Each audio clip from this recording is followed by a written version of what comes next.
उत्तर प्रदेश की कुंदर की सीट, जो सीट मुस्लिम बहुल हो, जहां से समाजवादी पार्टी सालों से जीतती आ रही हो, वहां अचानक बीजेपी कैसे 1,40,000 वोटों से जीत गई। क्या ये जनता का फैसला था या फिर चुनावी खेल का करिश्मा? आज हम आपको दिखाएंगे सबूत कि कैसे पुलिस की धमकी, फर्जी वोटर स्लिप और मुसलमान वोटरों को रोककर चुनावी चमत्कार कराया गया। इसलिए जहां से सपा 2012, 2017 और 2022 के विधानसभा चुनावों में आसानी से जीतती रही, वहां से करीब 1.5 लाख वोटों से सपा हार गई। यानी सपा को अपने गढ़ में ही हराया गया। और किसने हराया? बीजेपी उम्मीदवार रामवीर सिंह ने 2024 के उपचुनाव में। इस खबर पर ज्यादा भूमिका ना मानते हुए सीधे चर्चा करते हैं, क्योंकि ये खेल कैसे हुआ ये समझना आपके लिए बहुत जरूरी है। तो शुरुआत करते हैं, क्योंकि इस शो में हम दिखाएंगे वो सबूत जो चुनाव आयोग और बीजेपी को कटघरे में खड़ा कर देगा। नमस्कार, मैं हूं अंकुर और आप देख रहे हैं सतंदी का धमाकेदार शो बेबाक मुकेश, जहां बेबाकी से सामने लाते हैं वो सच जो बहुत लोग छुपाना चाहते हैं। मुकेश जी, राहुल गांधी तो कर्नाटक और बात करते रहे उसकी, लेकिन यहाँ तो उत्तर प्रदेश में ये और स्क्रॉल की रिपोर्ट है ये कि आपने तो रिपोर्ट पढ़ी होगी, क्या कहेंगे इसके बारे में? देखिए, मैं समझता हूं कि जितनी गहराई में जाकर स्क्रोल ने ये इन्वेस्टिगेशन किया है, हाँ, और जिस तरह से पूरी तस्वीर धांधली की सामने रख दी है, उतना अच्छा प्रेजेंटेशन मैं राहुल गांधी का भी नहीं मानता हूँ। हाँ। राहुल गांधी ने एक बड़े फलक पर बड़े कायदे से चीज़ों को पेश किया, लेकिन ये जो रिपोर्ट है ये और भी ज़्यादा अच्छे से हमें बताती है कि चुनाव चोरी का खेल किस किस स्तर पर हो रहा है और कैसे कैसे हो रहा है। यानी हम लोग अभी ये मानते थे कि वोटर लिस्ट में डिलीशन और एडिशन, हाँ, ये दो तरीकों से खेल करके चुनाव जीत रही है बीजेपी। अब इसमें इन्होंने जो उत्तर प्रदेश में की इस जो कुंदरकी विधानसभा सीट है, इसके तमाम आंकड़े इकट्ठे किए हैं और वहाँ के लोगों से बातचीत भी की है, और उन दोनों को मिलाकर एक ऐसी तस्वीर रख दी है जिसमें आप अगर इस खबर को पढ़ लें और अभी हम जो आंकड़े दे रहे हैं, जब हमारे दर्शक उसको देख लेंगे तो एक बारगी में उनको समझ में आ जाएगा कि हो क्या रहा है, बीजेपी कर क्या रही है। बीजेपी कर क्या रही, इसके अभी तक बहुत सारे सबूत आ चुके हैं।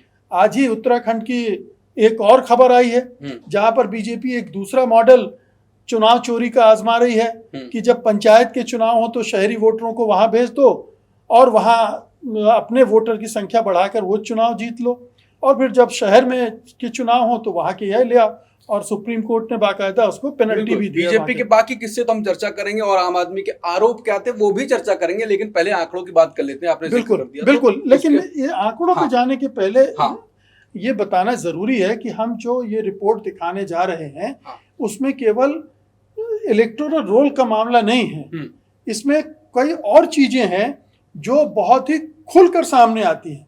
ये बताना बहुत जरूरी है कि ये जो सीट है कुंदरकी की, ये यहाँ पर 60% आबादी मुसलमानों की है, यानी मुस्लिम बहुल सीट है, और यहाँ बीजेपी का जीतना असंभव है। ये संभव नहीं है कि जिस उत्तर प्रदेश में पोलराइजेशन इतना ज्यादा हो वहां पर बीजेपी जीत जाए, और वो भी एक अच्छे खासे मार्जिन से। अभी जब आप आंकड़े दिखाएंगे तब समझ में आएगा।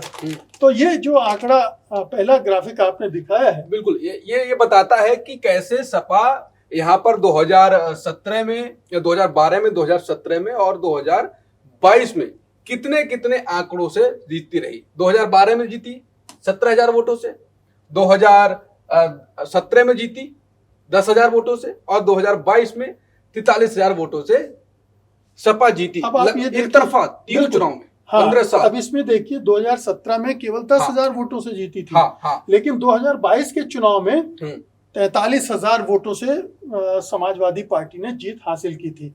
अब आगे जैसे जैसे जाएंगे हमें और इसके बारे में समझ में आएगा कि ये जो वोटों का गणित है कैसे बदल रहा है। बिल्कुल, अब देखते हैं ये कुंदरकी विधानसभा क्षेत्र 2024 का उपचुनाव जो 2024 में लोकसभा चुनाव के बाद में होता है। लोकसभा चुनाव मई में होते हैं, ये चुनाव नवंबर में होता है। नवंबर में जब ये चुनाव होता है तो आप देखिए कि जिस सीट पर समाजवादी पार्टी लगातार जीतती आई थी, उस सीट पर उसके वोटों में कितनी कमी आती है। बिल्कुल, -34.8% गिरावट वोटों में। बिल्कुल, 11.5% पे आ गई सपा, और बीजेपी 46.6% की बढ़ोतरी हो गई, 77% मिल गए उपचुनाव में। अब सोचिए, ये अद्भुत है, ये चमत्कार है। ऐसा हमने बहुत कम देखा है कि बहुत जबरदस्त लहर हो सुपड़ा साफ करने वाली, तब हाँ। कुछ हेल फेर हो सकता है, लेकिन एक पार्टी के 35% वोट गिर जाए और दूसरी पार्टी 46-47% बढ़ा ले। मैं तो ये बाकी बातें बाद के, ये केवल ये पुट्टी देख के मेरे तो वो लग रहा कि कितना गिरावट, 77, इतना छोटा इतना बड़ा, और बीजेपी और सपा की बात हो रही है। बिल्कुल। और उत्तर प्रदेश चुनाव में, जबकि वो चुनाव बिल्कुल अलग था। हाँ। मतलब राम मंदिर बनने के बाद पूरे, और फिर 80-20 का नारा तो चला ही रहे थे योगी आदित्यनाथ। हाँ। उस सब के बीच में बीजेपी एक ऐसी सीट पे जिसपे 60% मुसलमान हैं, उस सीट पर ये कमाल करती है, 1,40,000 वोट से ये चुनाव जीतती है। रामवीर सिंह भाजपा से जीते थे। बिल्कुल। अगली स्लाइड पे चलते हैं जी। बिल्कुल। अब ये मतदान प्रतिशत देख लेते हैं लोकसभा का, और उपचुनाव का कितना प्रतिशत रहा इस सीट पर। 67.6% रहा था लोकसभा चुनाव में, मतलब लोगों ने वोट डाले थे, ठीक ठाक लोगों ने वोट डाल दिए। उपचुनाव में देखिए, इसका विश्लेषण आपको करना पड़ेगा, घट के 57.7% पे आ गया। गिरावट कैसे आई वो? बिल्कुल 10% जो पोलिंग कम हुई है, इसका रीजन क्या है ये समझना पड़ेगा। आमतौर पर ये होता है कि उपचुनाव में जो मतदाता है उनका उत्साह कम भी हो जाता है। कि भाई ये उपचुनाव है, लोकसभा चुनाव में जितना तनातनी वो होता है, दांव पर होता है, उसको लेकर कम हो जाता है। लेकिन उत्तर प्रदेश की स्थिति बिल्कुल अलग है। वहाँ एक एक सीट पर समाजवादी पार्टी और बीजेपी जी जान से लड़ रहे थे। बिल्कुल ठीक है। तो ये उपचुनाव उस तरह का नहीं था कि यहाँ पोलिंग 10% कम हो जाए। 2-4% का अगर फर्क आया होता तो मैं मान लेता कि ठीक है भाई, ये संभव है। ये 10% की जो गिरावट है ना, ये पोलिंग कम की वजह से नहीं है, ये मतदान करने से लोगों को रोके जाने की वजह से। ये बहुत बड़े पैमाने पर सामने आया है वहां के मतदाताओं से बातचीत करके। और याद होगा कि लोकसभा चुनाव में भी बहुत सारे दृश्य ऐसे आए थे जिनमें जगह जगह लोगों को, खासतौर पे मुस्लिम समुदाय के लोगों को वोट डालने से रोका जा रहा था। यहाँ भी मुस्लिम मतदाताओं को ने बताया कि उन्हें एक तो स्लिप नहीं दी गई, उससे भी पहले वहाँ के अधिकारियों ने उनसे उनके आधार कार्ड रखवा लिए। अब आधार कार्ड नहीं है तो आप क्या आइडेंटिटी प्रूफ देंगे वहां पर? तो एक तो उन्होंने ये काम किया कि मुसलमानों को कैसे वोट डालने से रोकना है, ये रणनीति बनाई। तो आधार कार्ड रखवा लिए। फिर उनको पर्चियां नहीं दी गई, जो आमतौर पर पर्चियां दी जाती हैं। बहुत सारे मतदाताओं को पर्चियां नहीं मिली। और दूसरी तरफ बीजेपी के मतदाताओं को, अब ये सब तो आरएसएस वाले जानते हैं कि कौन सा हमारा मतदाता है कौन नहीं है, उनको स्पेशल पर्चियां दी गई। और वो स्पेशल पर्चियां लेकर गए और उन्होंने वोट डाले। बूथ स्तर पे और उन गाँव में जो उनके कार्यकर्ता होते हैं, घर घर जाके पर्चियां बांटते हैं। अभी भी ये चल रहा है। बिल्कुल यही होता है। लेकिन ये मुस्लिम मतदाताओं को रोकने के लिए इसमें ये खेल खेला गया। तो जो पूरी मुस्लिम बहुल सीट थी जिस पर सपा हमेशा से जीतती आई थी, उसको हराने का इंतजाम कैसे मुस्लिम वोटों को वोट न डालने दिया जाए, इसका एक हथकंडा ये आजमाया गया। और इसलिए ये 10% की जो कमी आई है, वो उसकी एक वजह ये है। बिल्कुल जी। अभी आगे जो एक सीट पे हम चर्चा करेंगे, उसका वोट परसेंट आगे पीछे होते हुए देखेंगे, तो फिर आप कुछ और ज्यादा बिल्कुल बोल पाएंगे। लोकसभा चुनाव वर्सेस उपचुनाव। लोकसभा में 32.5% भाजपा का वोट शेयर था। बिल्कुल। उपचुनाव में 76.7%। अब ये सोचिए 2.5 गुना वोटों में बढ़ोतरी बीजेपी की हुई है। बिल्कुल 32% से 76% पर पहुंच गए, 77% पे पहुंच गए। ये कमाल हो गया। कमाल क्या हो गया? ये वोट चोरी का कमाल है। ये चमत्कार, ये जादू सिर्फ और सिर्फ वोट चोरी का है। ये पूरे जो उत्तर प्रदेश का पूरा प्रशासन, पूरी सरकार, चुनाव आयोग, मोदी सरकार सब लग गए थे कि इस चुनाव को जीतना है, ये सीट छीननी है, और इसलिए सारे इंतजाम किए गए। और इसीलिए यहाँ पर इतना अंतर दिख रहा है आपको लोकसभा चुनाव और उपचुनाव के बीच में, कि इतने बीजेपी के वोट बढ़ गए। मतलब आप सोचिए कि कितनी 4 मेहनत महीने की होगी, सोचिए। सोचिए बिल्कुल 4 महीने में ही लोगों का विचार बदल गया। हाँ। जिन्होंने लोकसभा में एक दूसरे तरह से वोट डाला था वो उपचुनाव में आकर अपना वोट बीजेपी को दे आए। और ये जाहिर है कि जब इतना परसेंट वहां मिलेगा तो इसका मतलब है कि मुसलमानों ने भी दिल खोलकर और जी खोलकर वोट दिए बीजेपी को। तो ये इसका खेल है, ये आप समझ सकते हैं इसको। बिल्कुल। अब भाजपा का वोट शेयर बात कर लेते हैं लोकसभा और उपचुनाव में। जी, ये जो आंकड़े हैं 2% का, हाँ। अंकुर जी, हाँ। ये CSDS का आंकड़ा है। हाँ। उसका आंकड़ा कहता है कि बीजेपी को उत्तर प्रदेश में 2% मुसलमानों ने वोट दिया। 2% मुसलमानों ने वोट दिया। ये सीट जहां पर 60% मुसलमान हैं, जहां पर मुसलमानों को अपने कैंडिडेट जिताने में कोई दिक्कत ही नहीं है, ठीक है, वहां एक हिंदुत्ववादी पार्टी का हिंदू उम्मीदवार खड़ा होता है और आप देखिए उपचुनाव में उसे 70% वोट दे दिए जाते हैं। बिल्कुल बिल्कुल। तो ये 2 से 70% में बात। जी बिल्कुल। आप सोचिए ये कितने गुना की छलांग है। मतलब बिल्कुल ये आश्चर्यजनक है, हैरतनाक है। और इसीलिए इस चुनाव के बाद अखिलेश यादव ने कहा भी था कि ये चुनाव तो छीना गया है, चोरी किया गया है, ये चुनाव हम हारे नहीं हैं। अखिलेश यादव ने उस समय भी कहा था। तो ये असलियत है कि किस तरह से इस वोट परसेंटेज को हासिल किया है बीजेपी ने उपचुनाव में। ये पूरा मॉडल है, इसको समझना चाहिए हम लोगों को कि किस तरह से मुसलमानों के वोट। अभी हम और आगे जाएंगे, इसमें एक जो आंकड़ा आएगा अभी मैं उस पर बात करूंगा। आगे चलिए आप। अब हमीरपुर गांव की बात कर लेते हैं। मतदान प्रतिशत कितने लोगों ने वोट डाले थे लोकसभा में और कितने लोगों ने उपचुनाव में डाले? लोकसभा में 70% लोगों ने वोट डाले, खूब थे कि हाँ लोकतंत्र का जो अधिकार हमने दिया है उसका इस्तेमाल किया गया। उपचुनाव में उन्होंने कहा कि पता नहीं कैसा लोकतंत्र है, सीधे 18.5% पे आ गए। ऐसा क्यों? ये अच्छा, ये स्क्रोल ने बहुत अच्छा गांव चुना। हाँ। ये लगभग पूरा मुस्लिम गांव है। हाँ। ठीक है ना।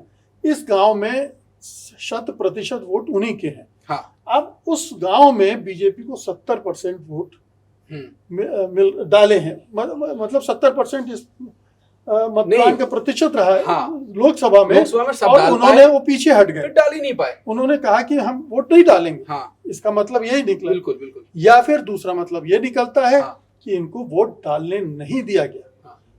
यही मतलब क्या, वो तो खुद ही बोल रहे हैं, ये तो खुद बोल रहे हैं, वहां के वोटर ही ये बात बोल रहे हैं। ये आंकड़ों की जुबानी में बोल रहा हूं। बिल्कुल बिल्कुल। वोटर तो बोल ही रहे हैं, आंकड़े भी साफ साफ बोल रहे हैं कि हमीरपुर जहां पर अल्पसंख्यकों की आबादी लगभग 100% है, वहां पर उन्हें वोट नहीं डालने दिया गया। लोकसभा में जब उनको वोट डालने दिया गया तो 70% लोगों ने वोट डाला और जब उपचुनाव आया तो वो गिरकर 18.5% हो गया।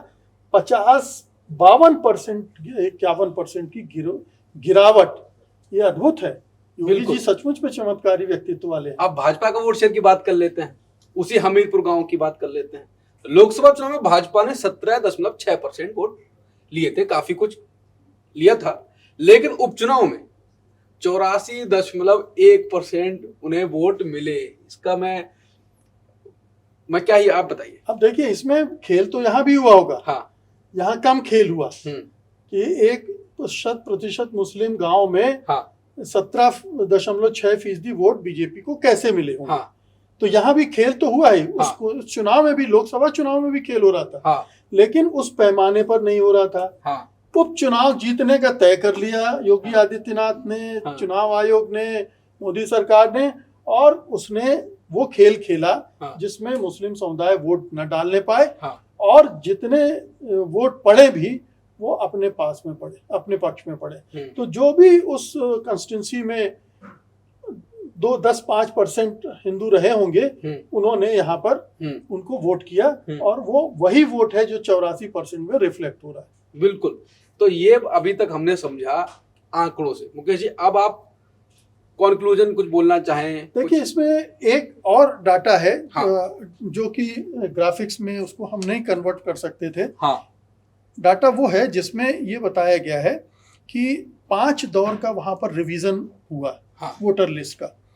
2 दौर का जो पहले वोटर लिस्ट का रिवीजन हुआ लोकसभा चुनाव के पहले, उसमें जो वोटों के प्रतिशत हैं उसमें बहुत बढ़ोतरी नहीं हुई और मुस्लिम वोटों की जो घटोतरी हुई वो बहुत कम थी।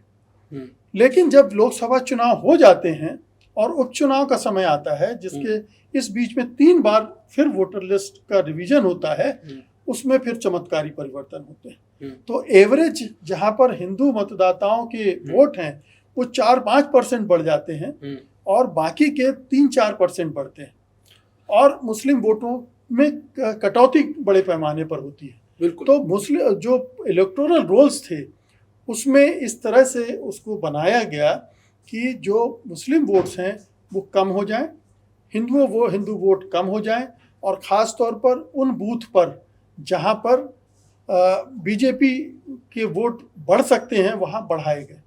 बिल्कुल। अब ये तो स्क्रॉल की जो रिपोर्ट थी उससे हमने समझ लिया कैसे खेल किया गया। अब विधानसभा के चुनाव यूपी में आने ही वाले हैं, वोटर लिस्ट वही रही, ऐसे ही खेल किया अखिलेश यादव, राहुल गांधी। तो फिर तो जो राहुल गांधी कर्नाटक की बात करते हैं, यूपी में तो और ज्यादा खुल्लम खुल्ला हो रहा है कि आपको जाने ही नहीं देंगे।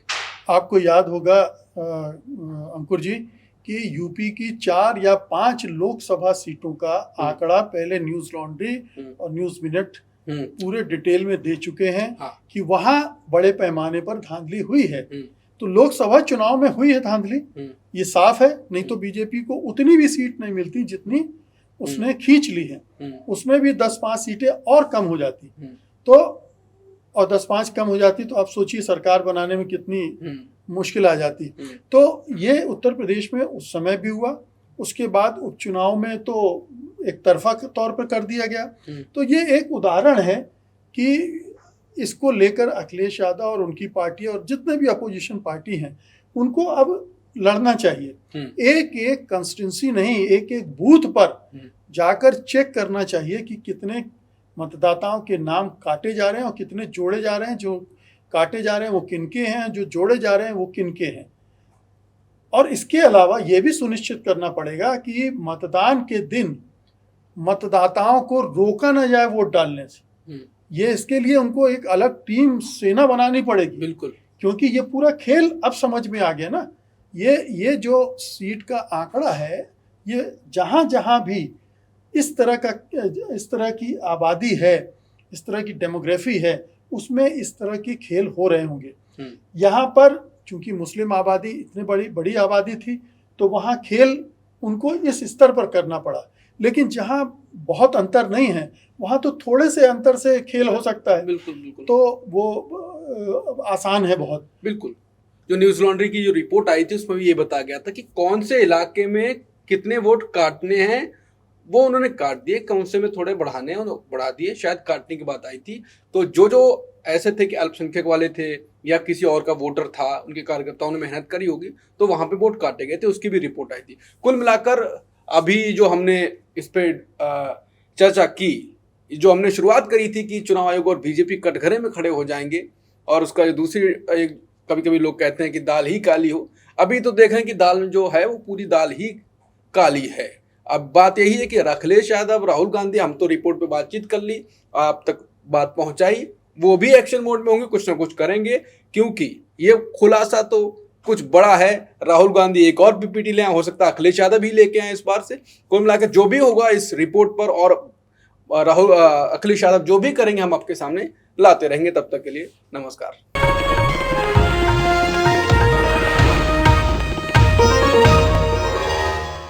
Copyright disclaimer under Section 107 of the Copyright Act 1976. Allowance is made for fair use for purposes such as criticism, comment, news reporting, scholarship, and research. Fair use is a use permitted by copyright statute that might otherwise be infringing.